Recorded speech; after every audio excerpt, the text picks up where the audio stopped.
Welcome to the Decoding Innovation podcast series, brought to you by the EY Nottingham Spurk Innovation Hub, where we explore the innovative technologies, business models, and ideas that are shaping the future of industries.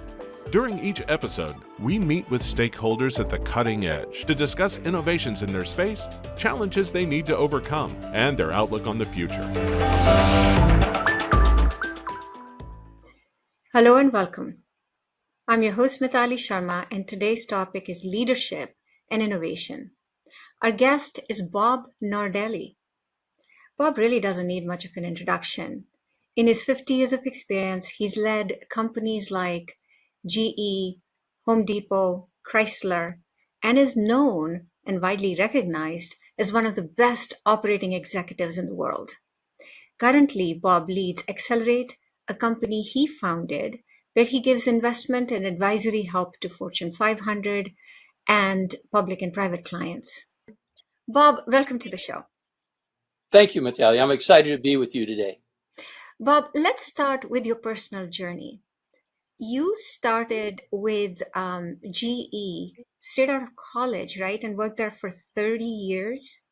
Tell us how that experience shaped you. Well, you're exactly right.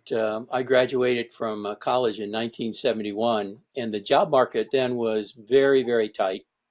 And unlike the year before, a lot of my roommates were getting 4, 5, 6 offers, traveling all across the country and interviewing. So when I graduated, again, it was a tough market, and it's kind of a fun story. I interviewed and took the test to sell Metropolitan Life Insurance.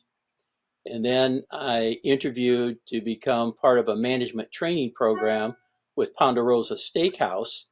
And finally, God looked down upon me and felt sorry, and I really hit the jackpot. I was hired by General Electric as a manufacturing engineer on the shop floor in Louisville, Kentucky, in the refrigeration department.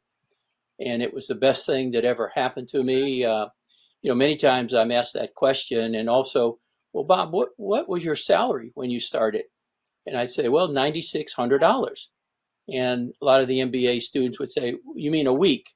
And I said, no, a year. And that averages out to about $4 an hour when I started in 1971. But again, it was such a great experience. And the fundamentals that I learned on the shop floor in that factory have really served me well throughout my career. Thank you for that. How was it like working with Jack Welch? Well, again, I was very fortunate to meet Jack Welch in the early 70s when he became a sector vice chairman on his way to replace Reg Jones as the chairman and CEO of General Electric. And I met Jack at a technology fair, an innovation fair. And I was introducing a new technology at the time called sublimation. And sublimation basically replaced the old silk screening technology that was used heavily in the appliance business, particularly in refrigeration and home laundry, etc. And of course, there were a lot of chemicals that were used in silk screening. There was a lot of scrap and rework, and sublimation was a very simple project. And at the technology fair, the innovation fair, Jack and I hit it off. He was very impressed with the technology and my ability to talk about it and, more importantly, implement it in a very cost-effective way. And we became good friends, and the rest of the story progressed over the next 30 years as I either was in every division, ran a number of divisions, and including was on GE Capital board with Jack.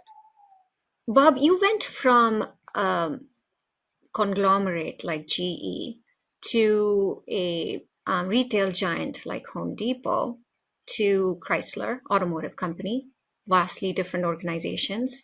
How did you adapt your leadership style? Well, it's a great question. Again, I was very fortunate to develop a lot of my leadership skills at General Electric. And they have served me extremely well over the 53 years now. And the portability of those skills were tremendously helpful as I moved from position to position, not only at General Electric, and then a short stint at Case Construction Equipment, and then on to Home Depot, Chrysler, as you said. And basically, each of those transitions, I had a playbook of introduction. And it was interesting, when I went to Home Depot, I was asked many times, well, Bob, what do you know about retail? And of course, my last assignment at GE, we were about a $40 billion business selling power plants around the world, whether it was combined cycle. We put in the last two nuclear plants in Taiwan, 3,500 megawatts. So I kind of had some experience in selling things to customers and understood the importance of market focus, customer back kind of centricity. And so when I went to Home Depot, I took all of those management skills and were able to then apply those in the retail business.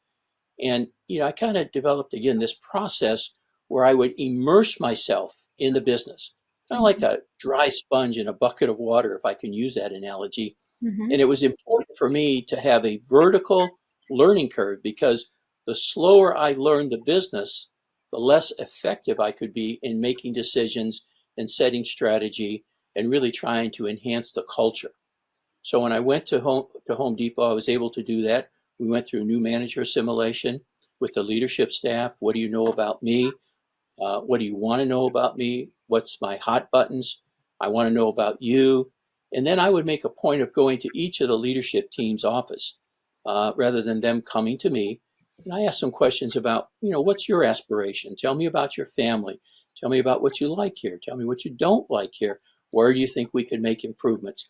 And I think that takes down some of the anxiety between that leadership team and myself, and I couldn't be. Gosh, I was so pleased with the leadership team at GE Power Systems, with Home Depot, Chrysler.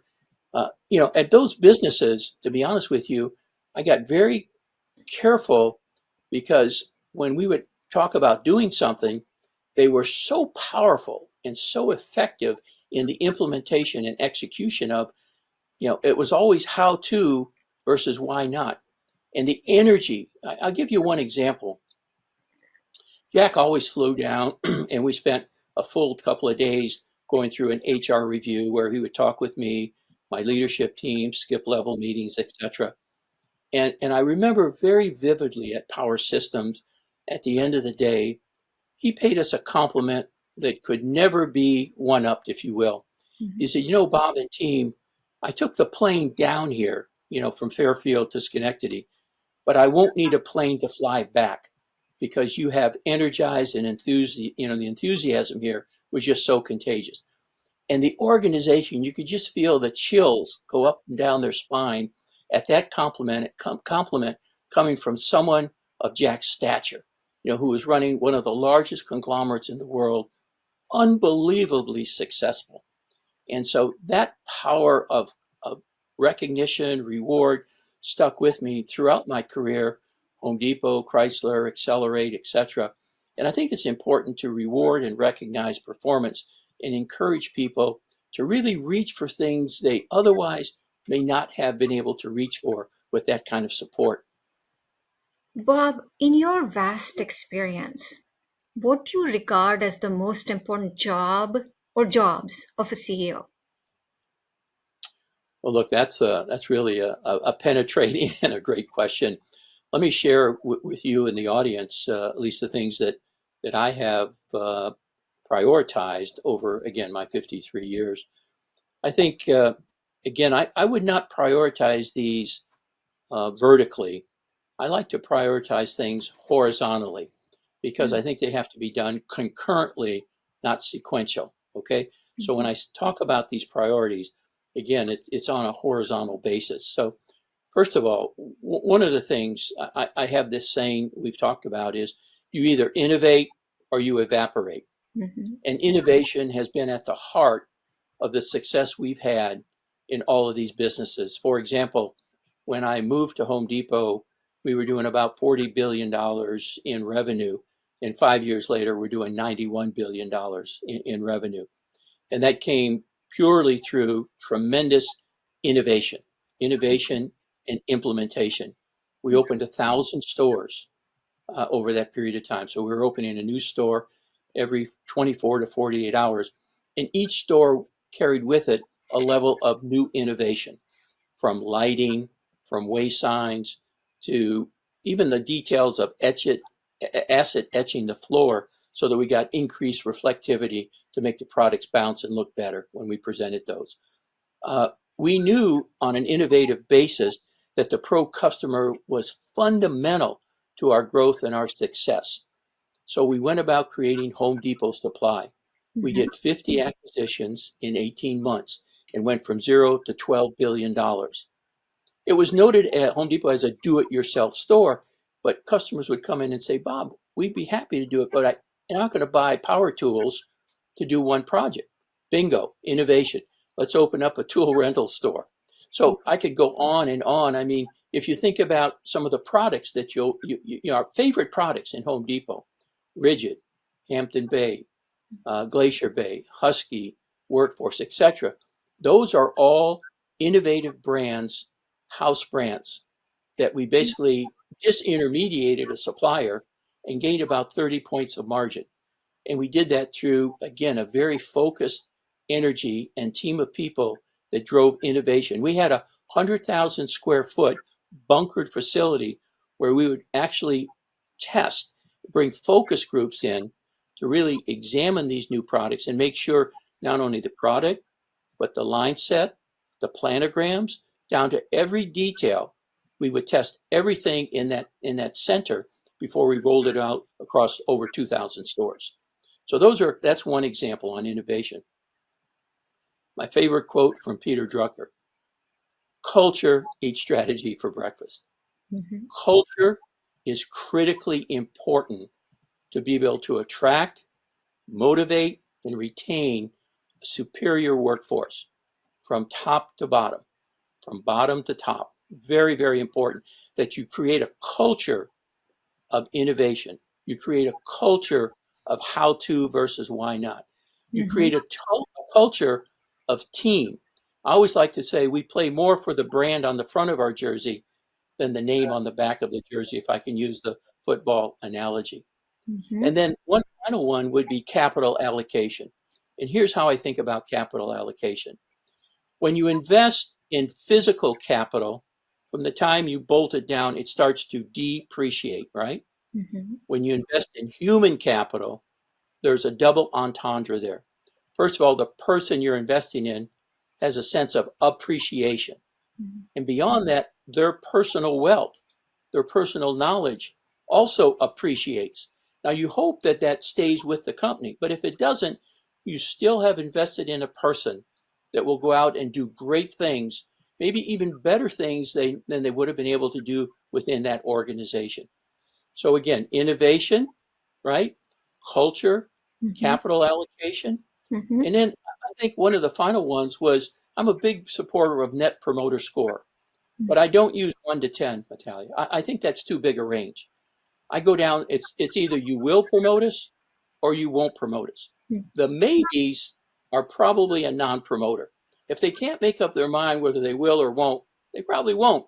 So we created a program that at the register, you'd be able to be a promoter or a non-promoter. And if not, why not? And then we would try to follow up with that. So those, obviously, there's several more that you could get into about public relations, new technologies, etc. But I think those are probably the fundamentals I'd like to share with your group out there today.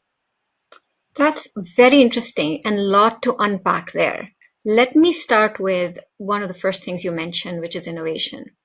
As a CEO, what do you see your role as? Like a cheerleader of innovation? Are you sort of a champion? Are you somebody who's driving the train? Well, again, depending on the business, depending on the innovation, there's multiple answers to that. If I go back to GE transportation business, which is the locomotive business, again, we by the time I left and moved on to Power Systems, we were doing over 800 locomotives a year. When I got there, you basically had an order of 25 from Norfolk Southern. And we brought a ton of innovation. We improved tractive effort to make sure you go from what was called a 6-pack of locomotives to 4-pack. So when you're pulling a coal train of 150 cars out of the Powder River Basin, you could do it much more efficiently at a lower operating cost. We set up a long-term service agreement, which was two minors and a major overhaul over 15 years. We opened up our own repair and return shop, which was unbelievably service-oriented to the railroad to make sure their downtime was minimized, but also represented a tremendous margin improvement in our ability to service those locomotives. Then we went global. So one of the things I'd like to think about with that is again, a fundamental. When I had to present a strategy and technology innovation to 350,000 associates, I had to be able to do that on one sheet of paper. So how did we convey the importance of innovation, culture, capital allocation going forward? So we had a very simple approach. We must enhance the core of our business. So enhance the core, right? And then you had to extend the business, new products, new innovation, new technologies, and then you had to expand the market. Like with Home Depot, again, I was in Mexico with my family on vacation, and I'm seeing all these retail stores. I didn't see a Home Depot. Called our team. They came down while I was on vacation. We started looking for opportunities to make an acquisition. We bought basically a small home improvement chain, and it went from 0 to number 1 in Mexico. So that in itself was huge technology innovation, right? By being able to not only enhance, extend, but expand our markets. We did the same in Canada. But here was really the nugget in doing it. We loved the fact we were number 1 there, but then we were able to transport products that were known to the Latino, Hispanics, etc., and move those into strategic markets in the U.S. and Canada, where the heaviest population was of that ethnicity, and so they felt very comfortable coming into the store and acquiring those products. They knew the cleaning capability, they knew the aromas, the smells, and the familiarity of the brand. So everywhere you turn, you have to be, ever so vigilant of opportunities, seize opportunities to innovate, create, and to expand your markets. It's fascinating how you talk about innovation. Most companies, when they think of innovation, it's R&D, it's product, and then they kind of stop. When you're talking of innovation, it's very wide lens. It's product, it's culture, or at least cultural grounding of a product. It's new market opportunity. So tell me a little bit about how you characterized a successful innovation. Yeah. Well, it's interesting. I want to pick up on one point you made there.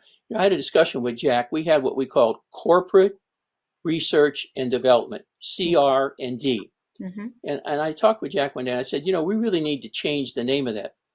Jack, well, what are you talking about? I said, well, it really ought to be research, development, and commercialization, right? It's not CR&D, it's RDC, research, development, and commercialization. Because to put just technology on the shelf is self-rewarding for the PhDs and the doctors. But the real nugget there is to be able to get the return on investment into commercialization. So that's another point I wanted to make with you, a little bit of inside baseball there on some of the things that we talked about. So every time we made an acquisition, to your question, every time we brought a new product out, every time we innovated, and we did a ton of innovation at GE Power Systems. We went from just the stodgy power plants to portable power.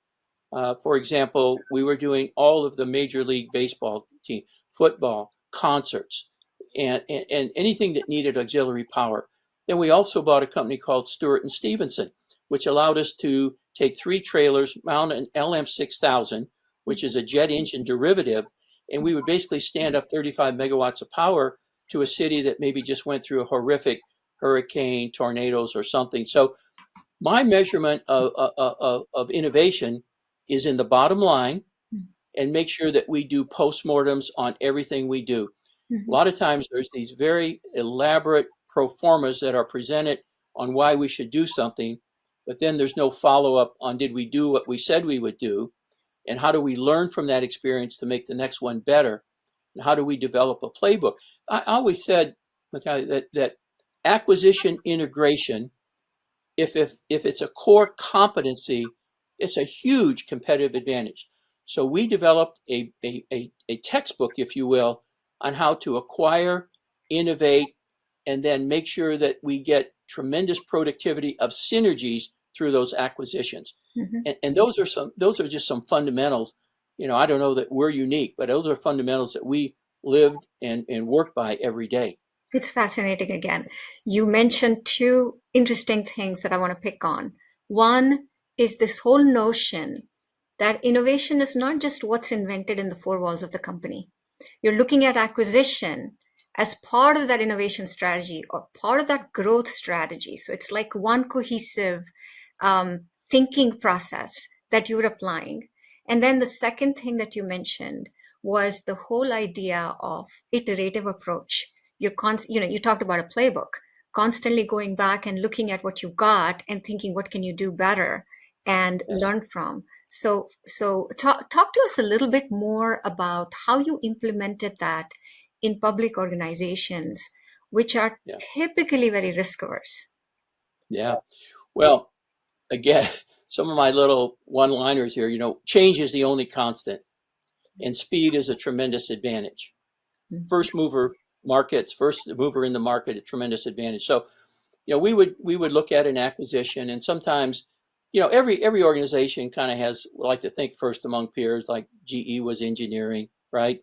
Home Depot was all about the merchants. Chrysler was all about the design dome and the touch, feel, fit, and finish of the vehicles. So invariably, we'd look at making an acquisition, and a team would come to me and say, Bob, why are you buying that? We can do that. And I'd say, well, no, I know you can. You guys have proven to me you're extremely competent. But let me ask you, to be able to do that, what would it take? Well, we could do it in about 2 years. We need maybe 300 engineers, a couple of $1 million in design expertise in prototypes, etc. And I said, well, we can have that tomorrow. And I think speed to market, to be able to bring that additional technology, like in a power plant, we bought water treatment because it's fundamental to a power plant, and we got it overnight. Our team could have done it, but now what I want my team to work on is how do we enhance that? How do we make it better? How do we make it more efficient? How do we make sure we're delivering on our commitment Mhm. to our customer? Key point. Mhm. How do we have see-through accountability to our customer's customer? In the turbine business, I went to the factory down in Greenville, and how are we doing? Well, we're done. The turbine's on the dock. I said, well, you're not done. What do you mean? Well, you aren't done until it's delivered, it's up and running, and delivering electricity to our customer's customer commitment to make sure the price, the reliability, etc. So part of Six Sigma to me was having that see-through accountability to our customer's customer. Could we sell a power tool? Yep. Is it working? Is it performing as we touted it would be based on the specifications and the performance and the quality aspects? So when we either sold one or went through tool rental, we want to make sure that our customer's experience was enhanced by the products or services that we delivered. So those are some of the things that I think you have to really think about on innovation. And innovation is everywhere around us, right? I agree with you. It's not singular in focus. Sure, there's research and development. Sure, there's some of those things. But again, bringing that to the market and being able to get a return on that investment and to be able to gain a competitive advantage in the marketplace. Like I said, change is the only constant. If you're not moving forward, you're backing up in today's world, my experience. Let's break it down further. Let's talk about balancing the timeline, short term versus long term. Well, again, one of the real lessons learned with Jack at General Electric is, if you ever said, well, Jack, what do you want me to do? Short-term focus or long-term focus? He said, well, Bob, what do you want me to do? Give you quality or cost? They're inseparably linked. Short-term allows you to do long-term. If you don't enhance the core, you can't do the enhance and extend, right? So I really learned at an early age that it's important to, focus on the short term and be able to, deliver on your commitments that basically build towards a longer term strategy. If we didn't have innovation, if we didn't create culture, if we didn't deliver on our numbers, how would we ever be able to do year 2, 3, 4, 5? And so it's like building a home or a high rise. if the foundation isn't right, if you haven't done that core drilling to create the proper foundation, and you haven't gone to bedrock, for example, in some areas, then you're gonna tip over when you try to reach for the stars, right? So you have to have that concrete foundation. You have to do things at the very basic level to be able to drive that innovation going forward and to be able to recognize, reward, and encourage the organization towards going. What I found was by doing that, people achieve things they otherwise may not have achieved because they're willing to get that. And how do you stretch just a little bit more than you normally would have? And you mentioned earlier, a lot of organizations, and I see it in private equity too, are kind of lifestyle businesses. What do I mean by that? People are pretty comfortable. I got a good job. I don't need to, rock the boat. I don't need to take risks. Not taking risk is the biggest risk you'll take. I found that at Chrysler, when we were going through the financial meltdown across the country, when the banks were, basically imploding, not exploding, imploding. We had to make some really dramatic decisions. And the decisions, were cost, but we also put the brand new Challenger out in 18 months, followed by the Charger. We basically redesigned the Ram truck, Motor Trend Truck of the Year. We repositioned Jeep, which then became the most popular SUV in the auto industry. We did all those things while we were still trying to restructure from a market that had 17 million autos a year. That's they call it the SAR, seasonally adjusted rate, down to 9.6. So we had to take our break-even point down to where we could be successful at something that was lower than post-World War II on an inflation-adjusted basis. Wow. So we did that. We had to do major restructuring, gut-wrenching decisions on displacing families, not employees. These aren't numbers. These are families you have to affect. We had to basically shrink our brand offering. We weren't making enough money on some. We were losing $500 on the hood on some of these vehicles. And then you had to repurpose factories. So again, you had to do all of that simultaneously while you were driving innovation to really, beat the competition who maybe were in the fetal position trying to get through this tough period. So we had to make some tough decisions, take some risk, and it ended up saving Chrysler during that bankruptcy time. So that is a very specific and a wonderful example of innovation or management in a crisis situation. Yes. As you mentioned before, a lot of brands are in the lifestyle business. In other words, they're happy where they are. Nothing on the horizon looks like it's really challenging them. In a situation like that, how do you enable an organization to look beyond and take some risk and make some decisions? So here's one of the ways that I approach that. It starts with, how do we attract, motivate, and retain a high-performance workforce?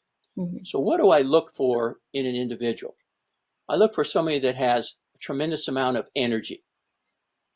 I look for someone that has the ability and a track record where they can really convince me that they have been able to energize an organization, right? So they have energy, the ability to energize. You're going to get my four E's here. Also, that they have a childlike curiosity about everything, an entrepreneurial spirit inside a very large and challenging, complex conglomerate. So a lot of people think conglomerates have gone out of style. I think the ability to lead a conglomerate has gone out of style in practice. I'm a strong believer that conglomerates are one of the biggest competitive advantages you can have based on the cyclicality, the various segments that you're in, etc. So energy, energize, entrepreneurial spirit, and then most importantly, execution. The ability to energize, have energy, energize, entrepreneurial, and execution. So you can see it always comes down, you with me, to performance, implementation against some target, the competition, the economy, whatever you want to pick. We got to be better than, not as good as. Otherwise, you're backing up on this thing. So those are the 4 E's that I look for in how I try to create an environment and a culture by populating it with people that have that competitive spirit, that always want to do better, that love the ability to be recognized and rewarded for that kind of performance, whether it's financial, whether it's just publicity, whether it's personal notes, whether it's a pat on the back, whatever it takes. Each individual has their own prescription of what's important to them. So you got to know what that is, and then you got to be responsive to it.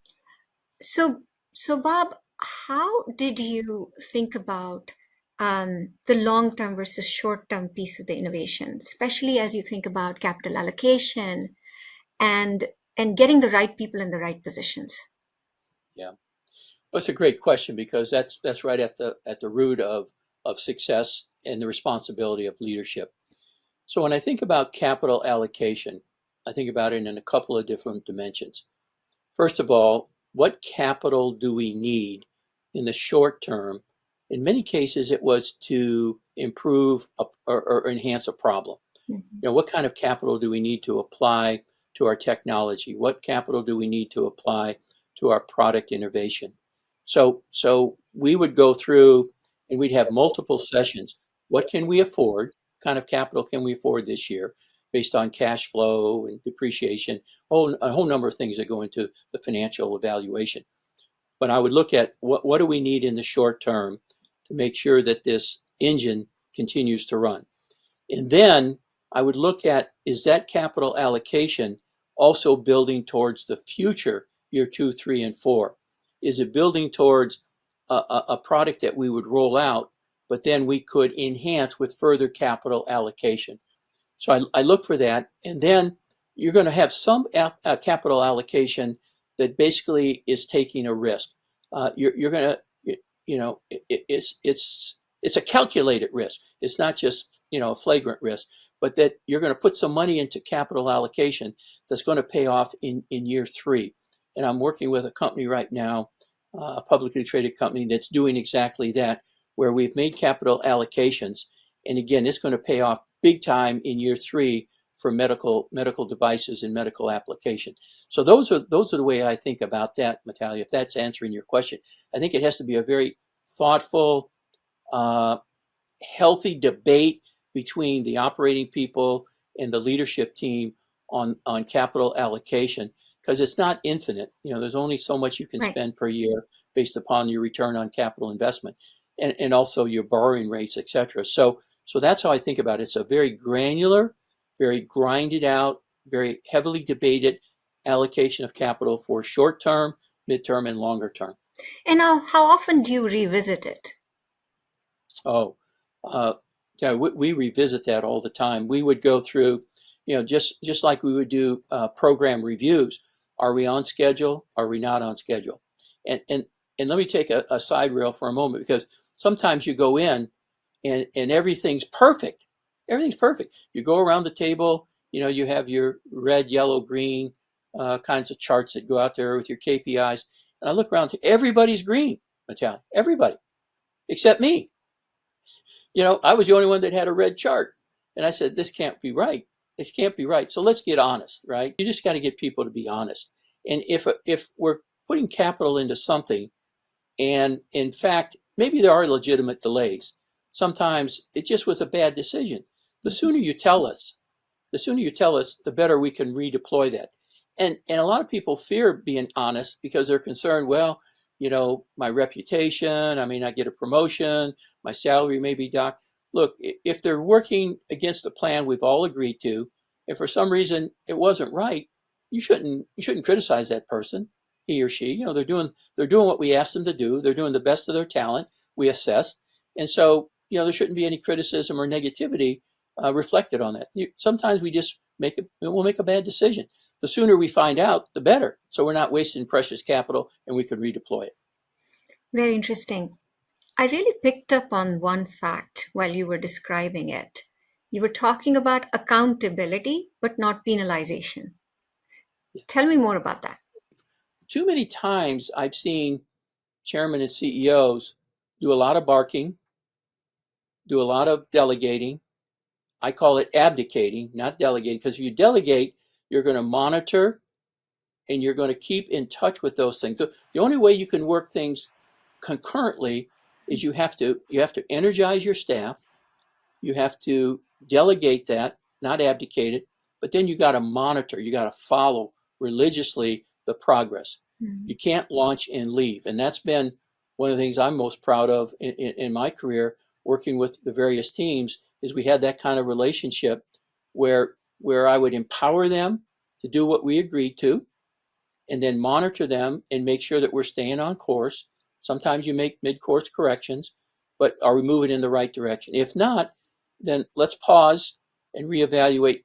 Did we have the right facts? Do we have the right plan?